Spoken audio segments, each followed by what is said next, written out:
Hey everybody, welcome to the Resistance broadcast. I'm John, that's James. We are here to talk to you about Star Wars, of course, specifically some of the latest Star Wars news out today. Now, news isn't really piping hot.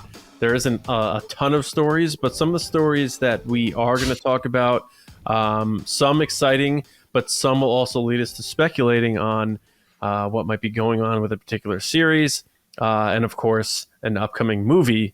Fingers crossed. But James, how you doing, buddy? When you said the news isn't piping hot, the literal first thing I thought of was going, ah! And you go, what, is it hot? And I go, no, it's cold. Back to the Future. Yes. Yeah. Mm-hmm. Yeah. The door handle of the DeLorean when Einstein comes back. What is it hot? Is it hot? It's cold. Ice cold.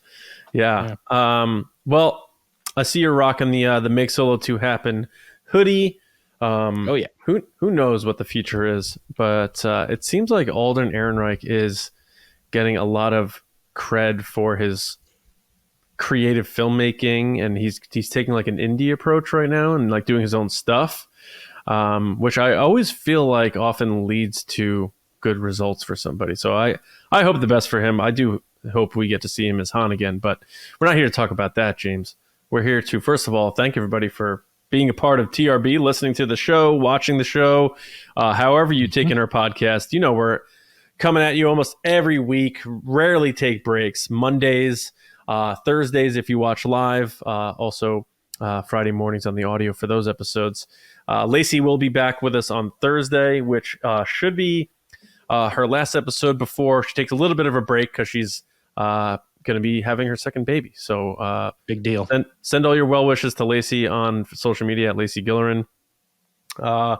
And a reminder, last Wednesday, we were the guests on Children of the Watch, and we did Star Wars TV series pitches. So we all threw our ideas out there, including characters and potential actors, stories, when it takes place, all that stuff. So check out Alex and Mac at Children of the Watch. Great Star Wars podcast. We like how they do what they do, and they had us on, and we really appreciate that. So check out that episode from last Wednesday. It was a Star Wars series pitch battle royal, and it was a really good time.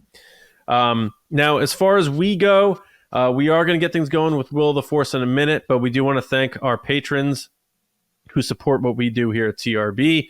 If you're able to, go to patreon.com/resistance broadcast. That's patreon.com/resistance broadcast. And our tiers start at $5. They're different levels, but we have a lot of exclusive content over there and a lot of cool stuff. So be sure to check that out. And if you're able to support us, keeps the light on in the base, keeps us going, keeps us growing, and thank you. James, what is the deal? Did you see that Mark Hamill NASCAR commercial? Yes, I did. It actually kind of reminded me of the Survivor commercial that he did with I can't remember his name. Was that Uber Eats? Was that something? No. It was Jedi Survivor. Oh, the video game. Oh, right. Video game. Right. Yeah. Right. And he did it with Monahan. Yeah, that's right. Yeah. It kind of reminded me of that because it's Luke like being like, it's Mark Hamill sort of being Mark Hamill as if he had the Force years ago. I don't know. It's kind of this interesting sort of, crossover. He's not playing Luke, but he's playing Mark Hamill who believes or is teaching you how to use the Force. It's kind of an interesting thing. But I was trying to figure out, is it for NASCAR or is it for Columbia? And I was like, if it's for Columbia, what am I buying? Can I buy the jumpsuit that he's wearing? So I think Columbia is instructions not clear. Yeah, I think Columbia is co-sponsoring the paint scheme on the car for Bubba Wallace for the final championship race. Bubba Wallace isn't in the championship race, but he actually I'm sorry. He's in the race, but he's not one of the final four. So he can still win the race, he can still win the money and all that stuff, but he's not going to be the season champion. So What's interesting, though, is his car is actually owned by Michael Jordan. Michael Jordan is a team owner, and that car is number 23. It's under that. So if you like Michael Jordan and Star Wars like I do, it's like the perfect thing because you got the 23 car, and it's decked out like an X-Wing, and he had Obi-Wan on the dash. I thought that was really cool. And it's always... The helmet was cool. Yeah, the helmet looks cool. So I thought that was fun. It's always good to see Mark Hamill doing that kind of stuff still. But James, let's get into Will of the Force, an abridged version, because we also did it on our last episode, Thursday into Friday. So let's knock a couple of ones out here today. All right. I fear nothing, for all this, as the Force wills it. Love that guy. In this segment, we pitch questions and guess whether something will or will not happen in Star Wars. In addition to the questions that we write, TRB Patreon supporters can submit questions for the segment as well. Let's go ahead and get started with the first one, which is going to come from Patreon. This time, the submission was from General Mike Ramore. Hey, Mike. Mike sent us the question, will we see more of the modern era of Lucasfilm after the sale? That's his benchmark there. In season 2 of Light and Magic, which we now know is confirmed, or at least they filmed it. I don't know if we're getting it or not. They may do they won't, but they may do like a tax write-off and we never see it aired or something. It'll be awful. But John, what do you think? Is there any chance we're going to get the new era, the modern era of Lucasfilm in season 2? It's a modern era of ILM, really. That's tough to say. If it was someone who is not part of the original ILM group, I would say, yeah, probably, because it was sort of like a chronological thing, the first one, and I think it ended right around when George was making the prequels, if I remember correctly, Light and Magic. Jurassic Park. That was Jurassic Park was the end? So I wanted to make sure I wasn't forgetting something, and I went and looked at the last episode was called Stop Acting Like Dinosaurs, or You Can't Act Like Dinosaurs. But they did talk about John Knoll, though, and I think the Phantom Menace a little bit, and how George Lucas was inspired by what they did in Jurassic Park to say, I can make my prequels. I think that's where they sort of ended it. That might be the case. I think it will still be old school because you have Joe Johnston, who was one of the original ILM guys in the first Star Wars and the Star Wars trilogy, and he comes across in interviews like, not to say that he's not a fan of what's going on today or anything, but he's not involved with it. And if he came on to direct a second series, I can't imagine him having interest in something that's heavily the last 10 years. So I think it will say, and now it's passed on to the next generation, and they'll talk about all the current people at ILM who are more involved. But I still think you're going to get a lot of Star Wars prequel stuff in there, and a lot of things from 93 to 2012 when Lucas sold it. I think that'll be the main chunk of it. And then they will do it sort of like at the end, like here's where we're at now with ILM, and it continues on with the sequel trilogy and blah, blah, blah. But because it's Joe Johnston, I think it's still going to be more of the old school, old guard. That's my take, though. What do you got, James?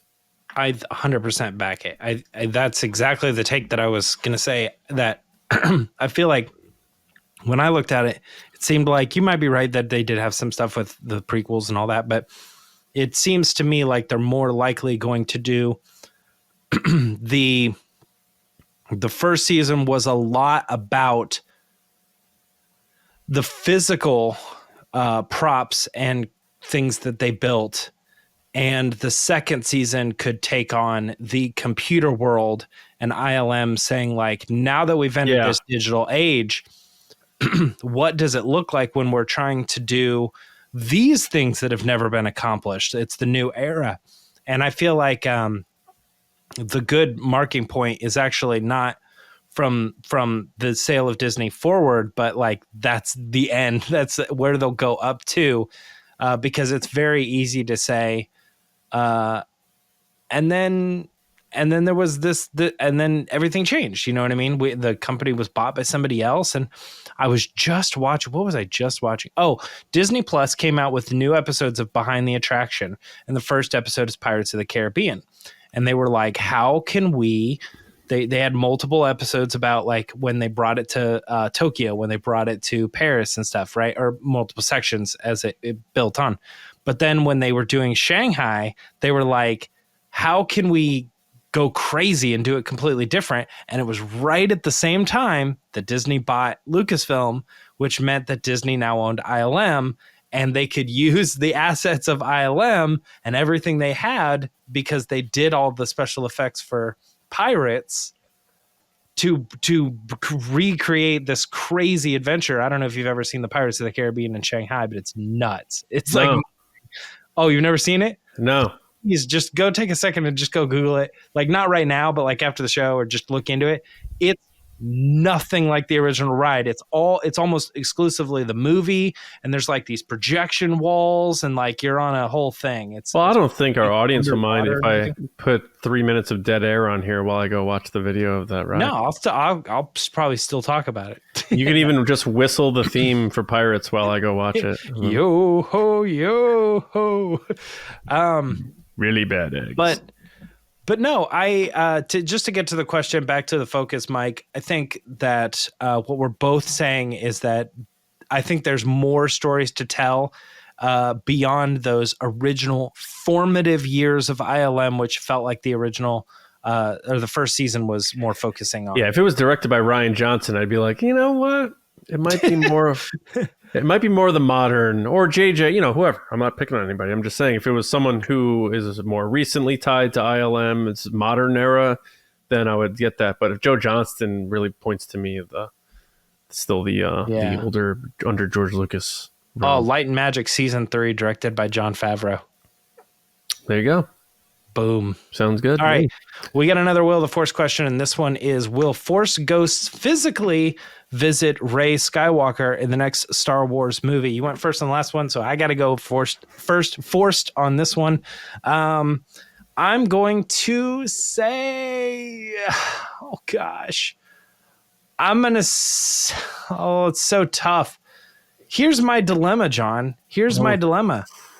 Who's going to visit Rey?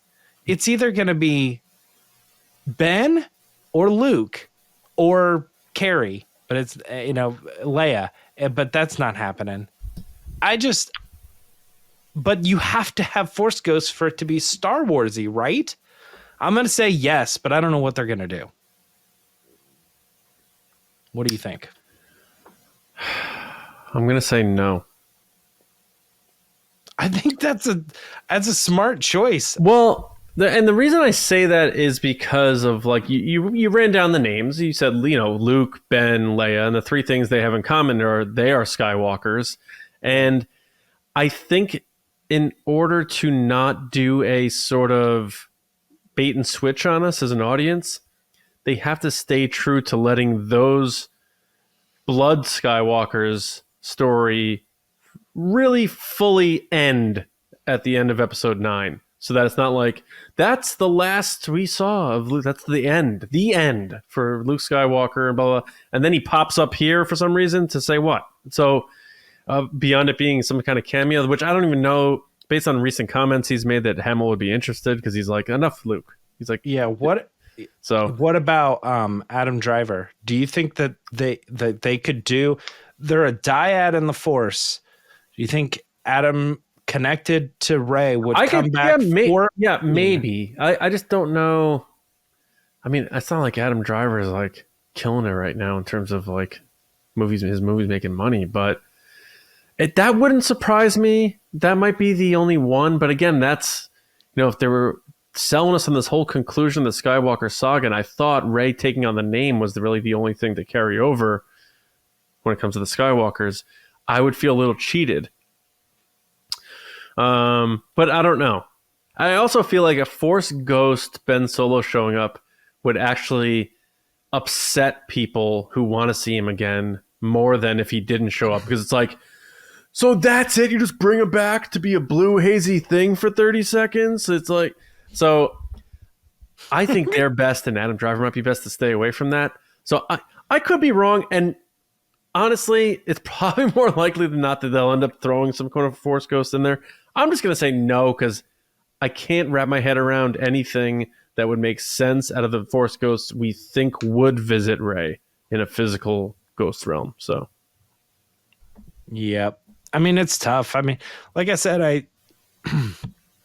I think they could do something with Adam if they wanted to. I don't know. I don't know how they could. That's a good poll, though. Make like, we put it up. Like, would you be upset if Adam Driver returned in the next Star Wars movie, but just as a brief Force Ghost cameo?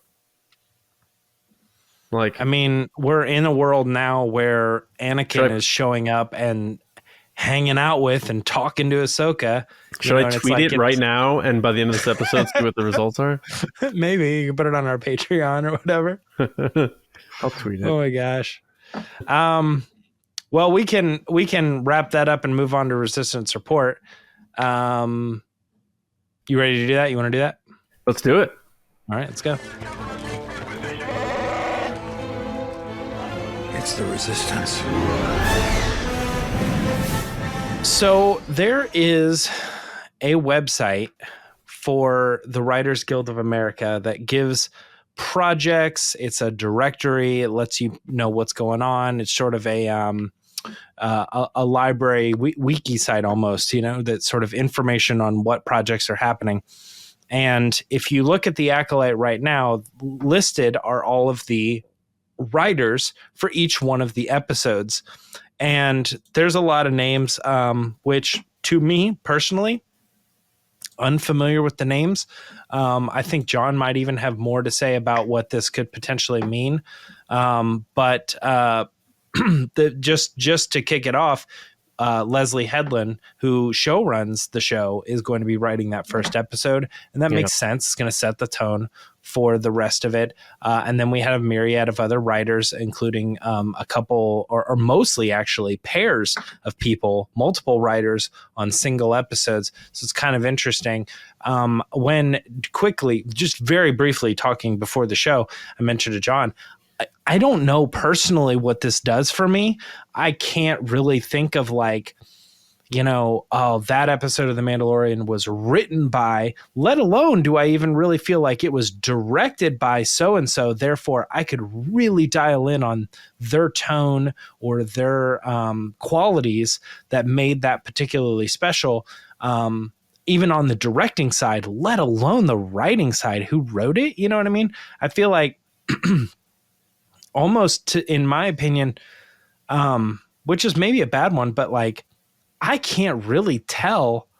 I can't pull style out of the writing unless it's someone very, very critically acclaimed, who wrote this? And it's Darren Aronofsky or something, you know what I mean? Something very specific where you're like, oh, okay. Now I mean, that seems obvious because of the way they're so different from everybody else or something along those lines. So I wanted to toss it to you to get us started on this. What do you pull from these names, and why is this maybe exciting or something to pay attention to if we're excited for the Acolyte? Well, I'm not in the Star Wars reporting game anymore, so I'm a little rusty in certain respects. Did we know the Acolyte was only going to be 8 episodes, or is that also new information?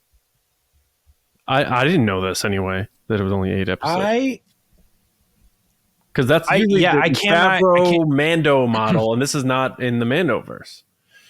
Right. Yeah, that's a good point. Because, I mean, I was about to say, you got to think it's going to be 8 episodes. But the thing is we only think that because Mandalorian and Book of Boba Fett and Ahsoka have all been 8 episodes, and those all are within that thing. The 2 Andor, which breaks the mold, 12. Yeah. Obi-Wan, which breaks the mold, 6. So really, but it also could just be as there's no, it's not a hidden formula. We just did 8 episodes, Yeah.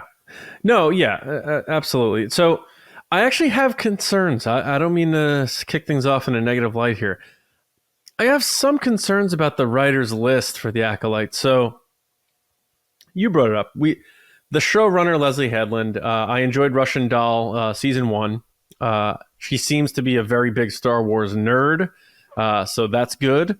So I think she will be good. I think she will write a good pilot to get things rolling. Where I get concerned are the other writers, which there are a lot.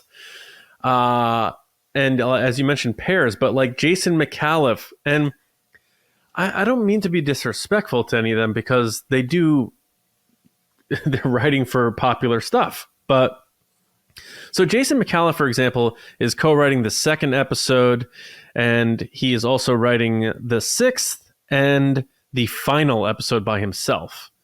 Now, his main writing credits are the TV show Heathers, which came out in 2018, which was panned critically and by audiences. It was a reboot of the Winona Ryder movie from the 80s with Christian Slater.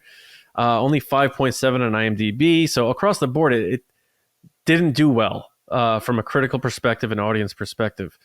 Beyond that, he wrote like a short here, and I think he had an independent thing he did 12 years ago that I never heard of called Butter. So you have the person closing out your series by himself and writing 3 of the episodes, 2 of which were co-written with him, by someone whose main credit is an unsuccessful TV show from 5 years ago. Makes me scratch the head a little bit. So we move on. Then we have Charmaine DeGrotte. I don't know how to exactly say her name. I apologize.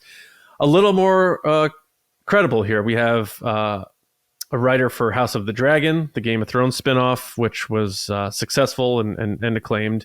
Also, The 100, Daisy Jones and the Six, which I know is a popular series with a lot of people that came out this year. So, okay, now we're getting somewhere. That's good. So we had one good, one I'm not sure. But keep in mind, Jason McAuliffe is writing the finale by himself. Kind of a big deal.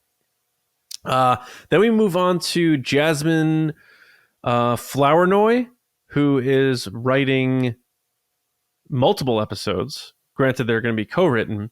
No actual writing credits. A writer's assistant for The Falcon and the Winter Soldier 2 years ago.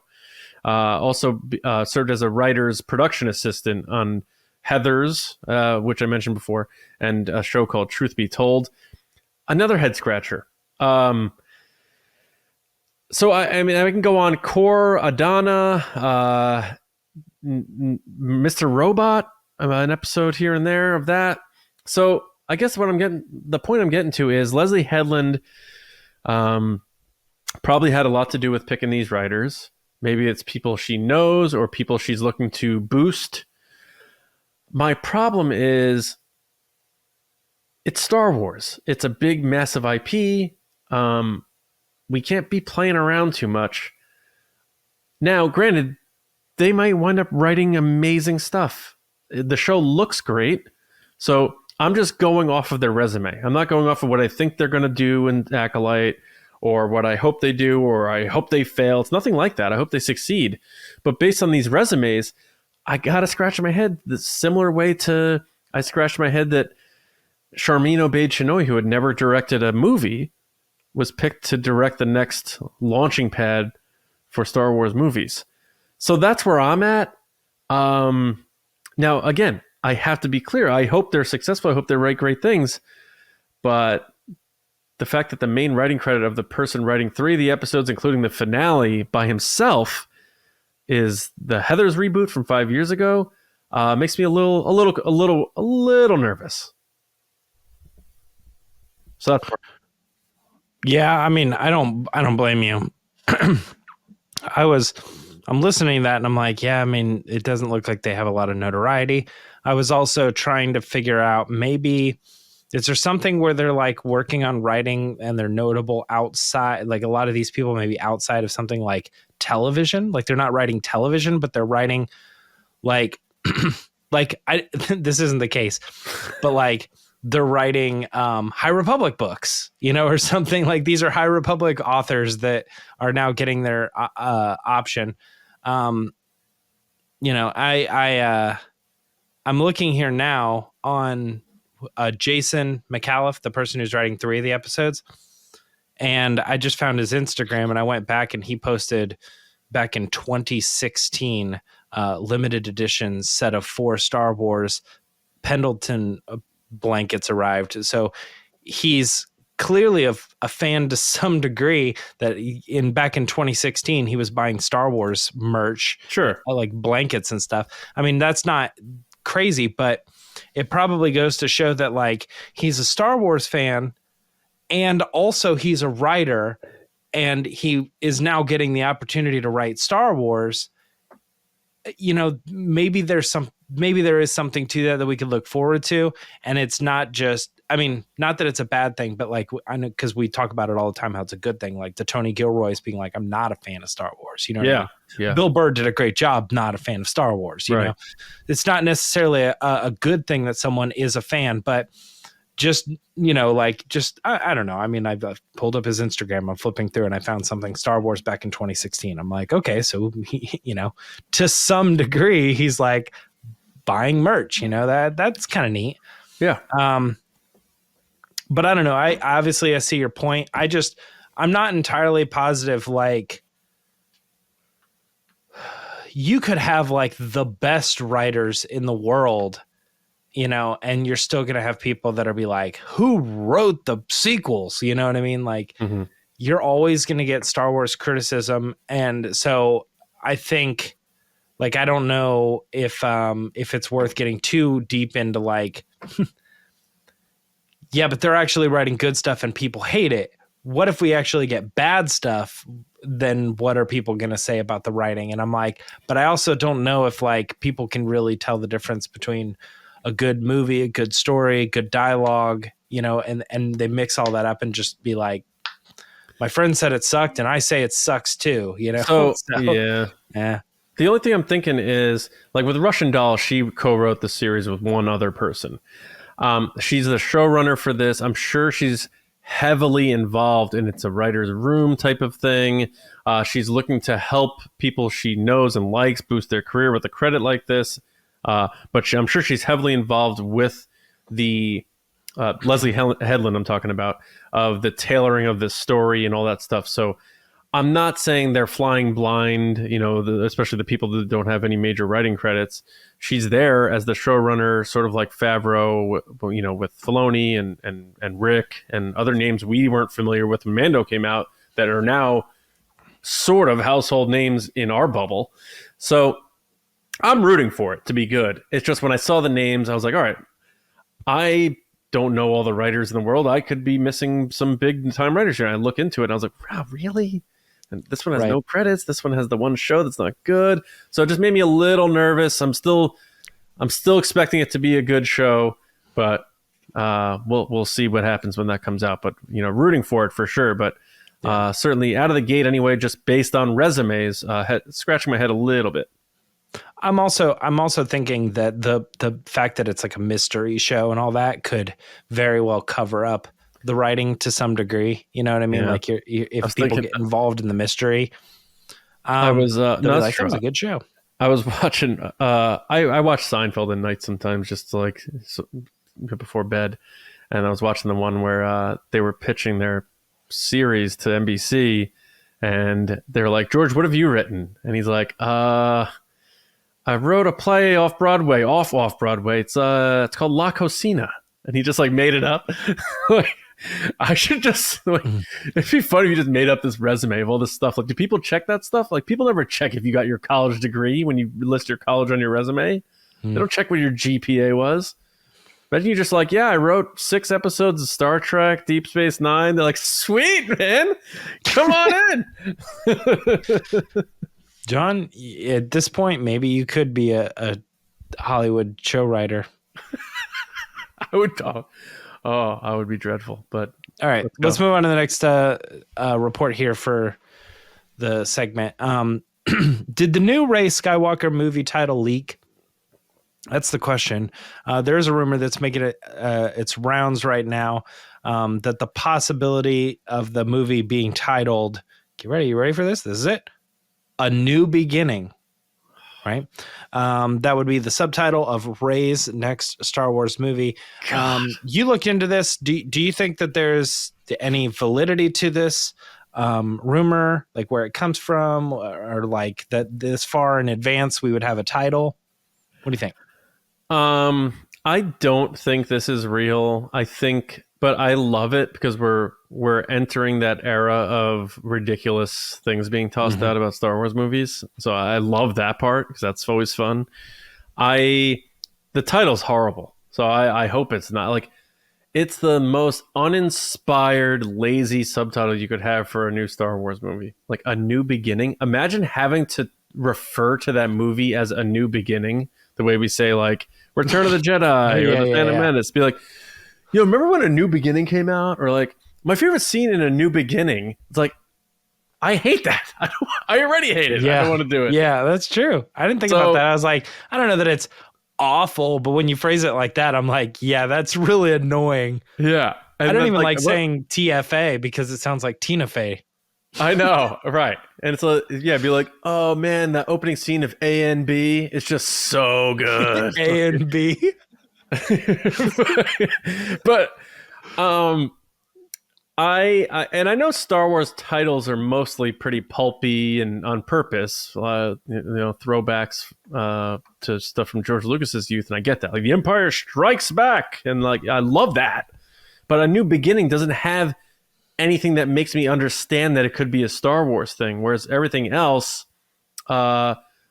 pretty much does. Sith, clones, Phantom Menace. Even if it was stereotype like a Dawn of the Jedi or something like that. Awful. Anything with Dawn in it. I get it, but also wouldn't you rather be like, well, when back in the day when Dawn was released, you know what I mean? I feel like that sounds better than me saying New Beginning was released. They'd be like, is he saying Dune? Is he talking about Dawn of the Planet of the Apes? Dawn of Justice? Which, did you see the new trailer? Not yet. No, I gotta see that. I'm not the biggest Apes guy, but...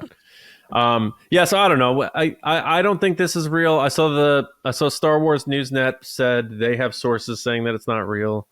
I think it's too early to have a title, or at least one that would be revealed. And the only person that should know the title right now is the writer. And so if he's not putting it out, I mean, who would he know that knows somebody to leak that? It just seems way too early in the mix to even think about getting a title out for this movie because a lot can change with it. So if Stephen Knight isn't walking around just dropping that title, and if I was him, I wouldn't be, because it's just very bland and uninspired, and it's just like, it's worse than what do people think it's called? New Jedi Order or something like that? Like, that would be bad too. Anything that comes to the tip of your tongue that everybody's talking about is not a good title. It has to be something that, say what you want about The Rise of Skywalker, but when we were at Celebration and the words Star and War separated and that title faded in, we were all like, what does that mean? It just like did something to us. Whereas if they did that and the Star Wars letters open up at the end of the first teaser and it says A New Beginning, we'd be like, at least I would. So I don't think this is real. I hope it's not real. And we'll get that title when we get that first teaser in like 2 years. I hear, it's funny. I was sitting there and I'm hearing exactly what you're saying, but also it's not that far different than A New Hope. Yeah. I mean, a lot of people don't think A New Hope's all that great either, but yeah. But that also points to the fact that I would never want my Star Wars movie to be called Attack of the Blank, because it would be too close to Attack of the Clones, Yeah, right. So I think at best, if there is any shred of truth to this being a name, I think this is a thing that they write down just to clarify what they're even working on. You know what I mean? Mm-hmm. Like if I was Stephen Knight and I'm writing this thing and I've got a document on my computer where I'm like, Star Wars movie project, I don't know, a New Beginning, or something like that. And if it ever leaked or anything like that, that's not the title, but what's here, or whatever. it's working at best, but I really just don't even believe there's any validity to it. You know? Yeah. We've heard so many things like, oh, episode 9 is going to be called Balance of the Force. And it's like, you got that from a pinball table, you know? Right. It's like, yeah. Lucasfilm registered it. It literally does not mean that's the name of the movie, you know? Yeah. But, yep. The Ancient Fear, I believe, was the rumored title of episode 7, I think. Yeah. Everybody's like, the title of the next movie will be called Blue Harvest. I know. Like, yeah. Trixie. All right, we got another one here. New trailer for the Timeless Heroes, Indiana Jones and Harrison Ford, streaming December 1st on DisneyPlus. Not technically Star Wars related, but one thing that I wanted to say about this is I thought it was very interesting how much they leaned into the fact that Harrison Ford is Indiana Jones, but yet it clearly seems like a story about him and his his ability or his time getting into acting and how his life changed as he became an actor. And I'm like, that didn't start with Indiana Jones. It started with Han Solo. Why are they leaning so much on the Indiana Jones aspect of it? But maybe you'll give me a little bit of insight. All that to say, cool. It looks like light and magic for Harrison Ford. Neat. I'll watch it. Yeah. Well, when you think of Star Wars, who do you think of? Well, okay. Is the point that maybe Han's not your first go-to? Answer the question. To me, I guess when you say Star Wars, I probably think of Luke Skywalker. Is that the point? And when you think of Indiana Jones, who do you think of? You think of Harrison Ford. Yeah. But I had a thing, I've told you guys about this, where I go around to parties and I say, I'm going to say an actor's name and I want you to tell me the first role that you think of. Mm-hmm. And I say Harrison Ford and I get 50% Indiana Jones, 50% Han Solo. But then I know that math doesn't add up, but like, but then occasionally will get the President of the United States. So it's like, those are like his 3 ones that people go to immediately. And yet this seemed like it was like 85% Indiana Jones. And I was like, really? Like Han Solo not in this at all? Really? So I think this is more, I mean, this isn't a Star Wars thing. This is more of a Disney thing, Indiana Jones thing, Harrison Ford thing. But because he is that brand. I mean, I know Sean Patrick Flannery and Joaquin Phoenix played younger versions of Indiana Jones. But like Phoebe Waller-Bridge says in this trailer, like, he is Indiana Jones. He's the only one. She wouldn't be able to say he is Han Solo because Disney is very proud of another Han Solo that they have. And it's not to say, you know, that she doesn't know that Sean Patrick Flannery did the young Indiana Jones or anything like that. Oh yeah. But like he just so tied to that as the lead and the hero of Indiana Jones and everything, where Han Solo is a supporting character. Indiana Jones is the character. He's literally the title character. But what I liked about this trailer is it's more of Harrison Ford opening up, being more candid, being more real, less guarded, less goofy. I think he's really reached a point where he's finally retrospective about his career, when throughout his career he was always, what's next? I'm working. That stuff's the past.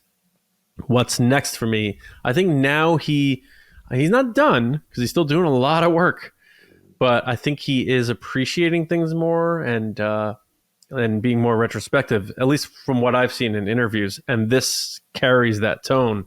So I'm very excited to see this. Obviously, December 1st, you know, Merry Christmas to me and all fans of Harrison Ford, Indiana Jones, what have you, because I think this is going to be something special that they didn't have to make.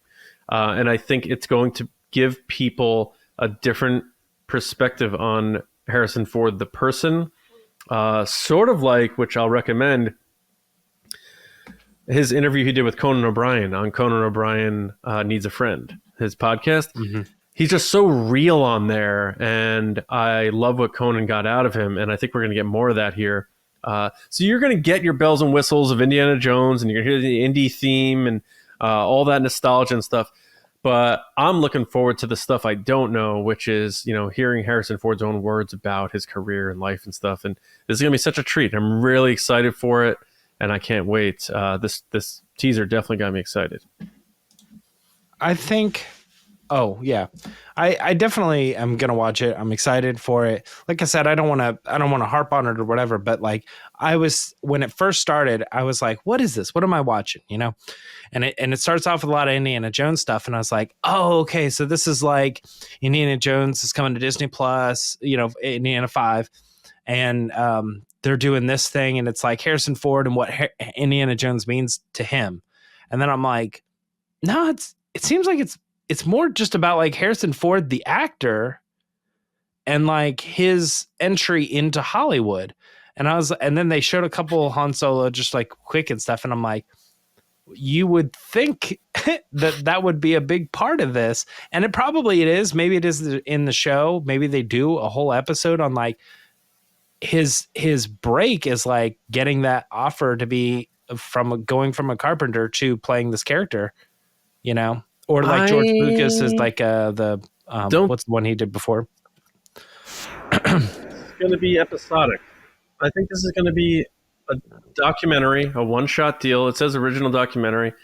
And because it's titled Timeless Heroes, Indiana Jones and Harrison Ford, I think they're just sort of going to do that juxtaposition of the cinematic hero character and our hero, the actor. Yeah, and that's sort of what they're going with here. But yeah, I'm so glad that they did it, because they could have just not done it. And when you see stuff like that, it's a bonus, and it's just we're lucky to get it. The Harrison Ford could be like, I'm not doing that. Why would I do that? But it's so cool that they did, because now we have that forever, and we could pass it on to our kids if they get into these movies. And I love preserving that and getting the perspective from the actual people, so we're not playing telephone in decades from now on. This is what happened. It's like, no, watch Harrison Ford tell you. Love it. Yeah. Well, speaking of things that are sort of a bonus, because we didn't have it and now we have it and we can pass it on to our generation, the next generation. And it's just kind of cool that it didn't exist, but they made it. Kanan Jarrus' lightsaber. Yes. As big as Indiana Jones and Harrison Ford. Kanan Jarrus' lightsaber is now available at the Disney parks at Galaxy's Edge. And I think it's neat, but I don't really follow this stuff, so I'm kind of assuming a little bit here, but I'm assuming that they put up a poll and they said, what would you like to see? And everybody clicked on Kanan Jarrus because he's got a cool lightsaber, because it detaches and snaps back together. And then they go, awesome, we'll make it. And they make it and it doesn't detach. And I feel like there's a part of me that goes, oh, that's not why I voted for it. I wanted to buy the one that detaches and you put it on two belts and you snap it together, so you could almost hide the fact that it's a lightsaber. Does that kind of make sense? Yeah. They made it and it's one piece. So, or at least my understanding, it's one piece. I don't see any photos of it. It's not in the video. And I tried looking up other photos. It doesn't look like it comes apart. I wonder how difficult that is to do electronically, to have two pieces or something like that. I don't know the logistics there or the cost, and who knows if they do have they done the Black Series Force Effects version of Kanan's yet? Is this the first Kanan lightsaber? I don't know. Would you get that if you didn't have the one you already bought, your own? Would that entertain you as, he's your favorite character, let alone favorite Jedi? I mean, yeah, that's true. Like, I still think the reason I did the one is because I wanted the experience of being able to go in the room. Mm-hmm. But again, I still think I sort of come down to, I totally understand why they wouldn't be able to make the thing take apart. But I feel like if you're going to put it up to your fans and say, what lightsaber do you want? They're thinking about like, oh, wouldn't it be cool if I could buy Kanan's lightsaber? Yeah, that's cool. And then they're not like, and so they click on it because they're like, yeah, make that one. That's sweet. But like, when you actually think about like the logistics, I don't think people are like filling out that poll thinking like, well, they wouldn't be able to make the mechanics work. It's probably just going to be one piece. You know what I mean? I don't know. I feel like it's a like slightly misleading, but at the same time, like, I don't know how upfront they are. I don't know if this just was announced as if, or if they said like, hey, we think we're going to do Kanan's lightsaber. It's going to be all one piece. Are we all cool with that? I don't know. I really don't know what the logistics of it are. I just know that every once in a while they pop in with new ones that are like, here's Ahsoka's lightsabers. And how about this? Here's Mara Jade's lightsaber, whatever, you know. It's cool that they're doing it. Yeah, absolutely. Yeah, because Kanan is a great character, but not known by enough fans. So the fact that they're doing it is one of those times where I'm like, I'm glad they listened to the diehard fans for this. Sometimes I don't like when they do that because I think they do have misfires, but I think this is a good one. And I wonder maybe they can convince Freddie Prinze to do a quick promo for it or something. But that would be neat. I'm trying to think. Every available legacy lightsaber at Galaxy's Edge.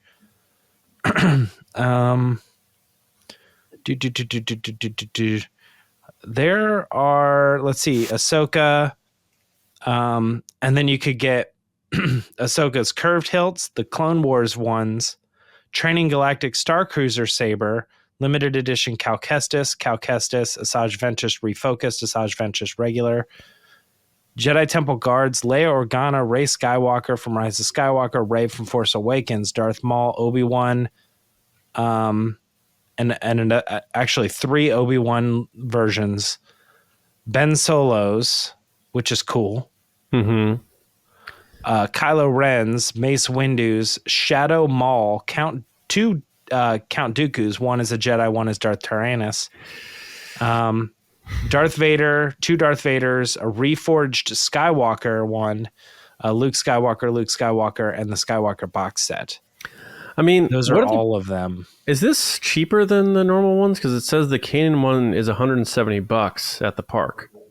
Is that right around like? Actually, it looks like there might be, because I see Yoda here, I see Ezra, I see Qui-Gon. Those are 2023 sabers, so I'm not sure. What was your question?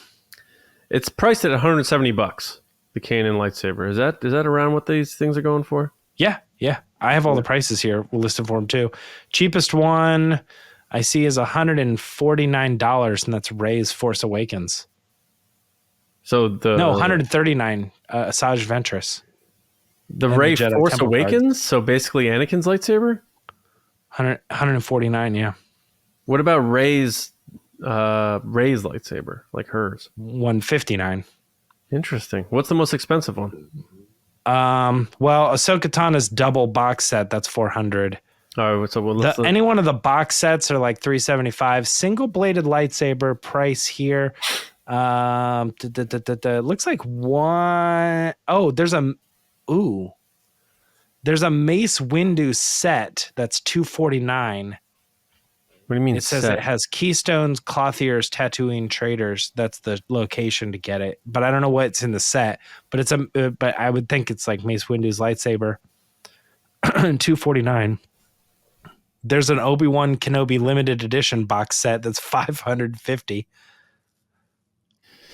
But it looks to me like the range is $139 and $169, really. So it's just a matter of like $10 here, $10 there. Well, yeah, both of the Ahsokas are expensive though. Both of them are, one's $229 and the other one's $249. Well, now they only sell the one. That's what happened in the show. No, that's cool. That's cool about the Kanan Jarrus thing. I do like seeing that. I hope we see more of that type of stuff, and we'll see what Hasbro does if they follow suit. Because sort of like the reason why I brought up the Rey lightsaber, the one she made, I believe they started Disney parks and then eventually Hasbro caught up. There's been debate on which one's more intricate, more accurate, better. But this is cool nonetheless.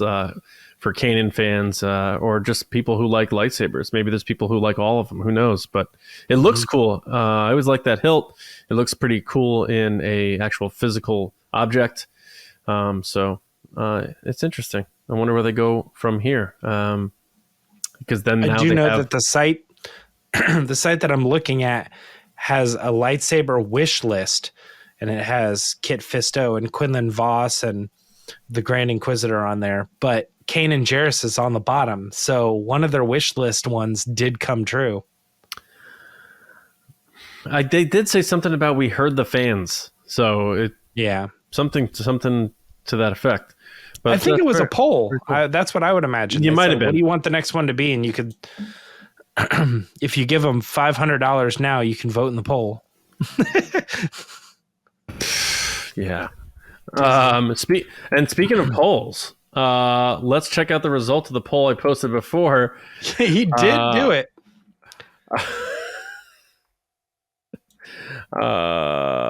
He's pulling it up. I'm pulling it up. Here we got the poll results coming. The poll, just as a reminder, at the top of this show, I set a 45-minute timer on this poll. It has 11 minutes left.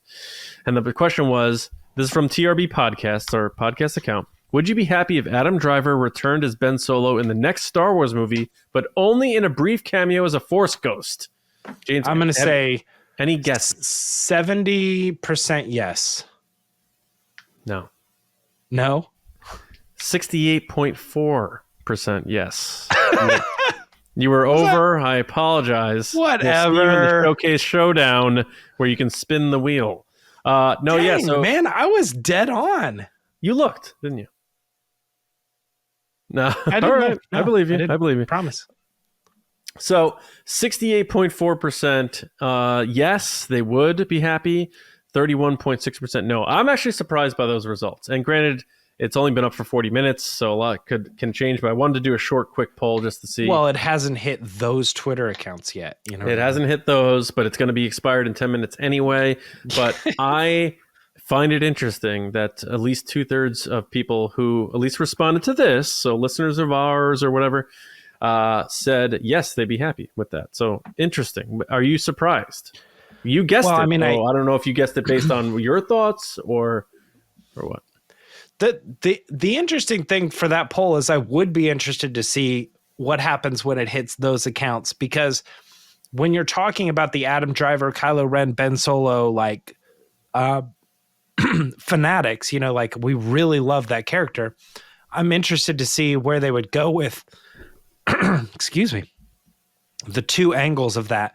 Like, yes, 100% bring him back at all cost. You know what I mean? Do anything to bring him back. I will love it. I will buy it. I will, you know, or is it like, no, we hate you. You're just making fun of us at this point. Either bring him back totally, or I don't ever want to see him, you know, like I feel like the extreme Ben Solo fan base could still be divided on that poll. Yeah, I agree. My thought was that it would be actually more no, because there's the group of fans who don't care to see their character again. There's a group of fans who like the character but feel like his story is done. There is the group of fans who love him so much that would feel annoyed that that's all they brought him back for. So I thought all those things were going to be pile on to he's not, that's not interesting to us. But it turns out, at least for that poll, it's not the case, man. We can revisit in the future, but very interesting. I don't know how I feel about it. I don't know that I would like that, but I'd be happy for fans. I know some people probably don't believe me when I say that because just all the Raylo stuff that happened years ago, but yeah, it's like I would be happy if people were happy to see him back, and I don't think it would necessarily hurt anything. But I don't know if he would. Hear me out. It always depends. I think I'd like to see it if it's done well, and that's always the case. I think if you were to put up a poll that were to say, hey, we all know that Harrison Ford is not a Force user and he died in The Force Awakens, but would you like to see him brought back in some way, shape, or form in The Rise of Skywalker so that he could communicate with his son? You know, it's like, what a dumb idea that like, no, that's so, it's let the character be dead. The character's dead. And yet when they actually do it, you're like, I'm so glad that scene happened. You know? It's like, I think somehow it just depends on how they use it. And if they use it right and he's there and they have this moment and he disappears back into the Force, and it's like, it could be good. You just have to do it right. Yeah. Yeah. People are going to be like, can Rey kiss a ghost? And then I'll be like, then Patrick Swayze rolls in with Demi Moore and we do that whole thing. We don't know how pregnancy works in Star Wars. It could like happen. We don't know. Yeah. All right. So that's that. Anything else on that, or anything else? Well, we have another minute or so here, James. No, I don't think so. No. Okay. Do you have a lightsaber that you would like? Is it just you're just going to kind of default on the like Anakin, Darth Vader? I have the Vader one that I've had since 2006, I think. I got it. Someone got it for me for my birthday. I don't have any others. I'm not the hugest collector. I would probably get another to pair with that and display it, whether it's the Luke Return of the Jedi green or the Anakin saber that Luke used, because Empire is my favorite movie. But I can't think of any that hasn't been made that I'd want made. I don't know. It's tough. All right, I'm gonna narrow you down even more. I'm gonna say you are getting a lightsaber for free. You're getting one. It's just going to show up in the mail. You get to own it. Excellent. But here's the thing. It can't be from anything live action. So you gotta go Fallen Order or Rebels. I got it. What do you got? Here we go. Ready? Anakin Skywalker in the Clone Wars, which is the same lightsaber Luke uses in Empire Strikes Back. But because it was in live action, you can't do it. Oh, I see. Okay. Ezra's lightsaber blaster combo. Okay. That's a solid answer. That'd be fun. I just wanted something maybe a little bit different than like a standard pew pew, Darth Vader. Wong wong. Yeah. Yeah. His is a good one. I think it's kind of hard because I partially want to say like an Inquisitor saber because I'm like, come on, that's Rebels, but like has technically shown up in live action, so you can't say it now.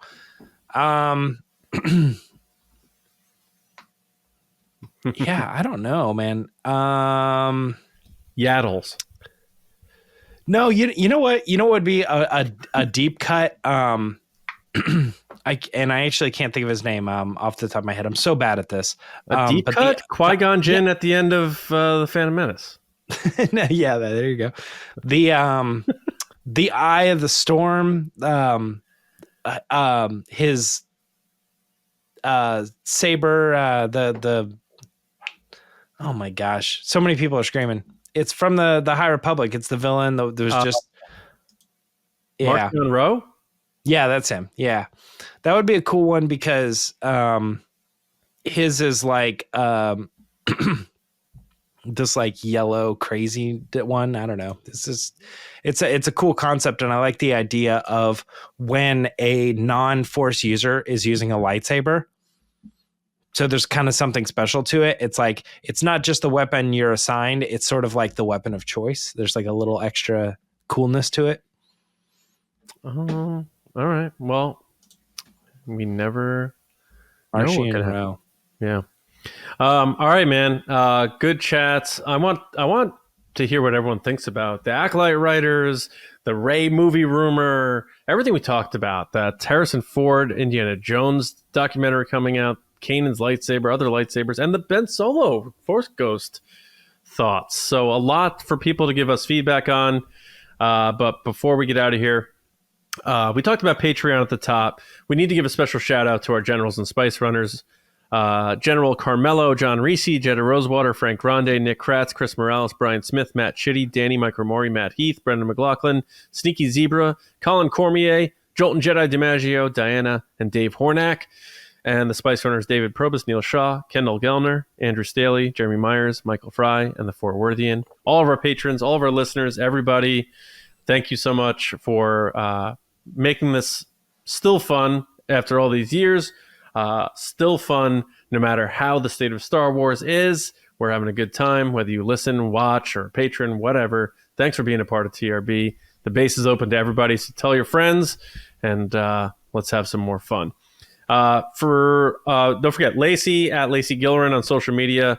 Hit her up, wish her luck, as baby number 2 is on the way for her. For me, at Johnny Hoey on social media and my movie podcast, Just Like the Movies. We will be doing Manhunter, should be out tomorrow, if you're familiar with that.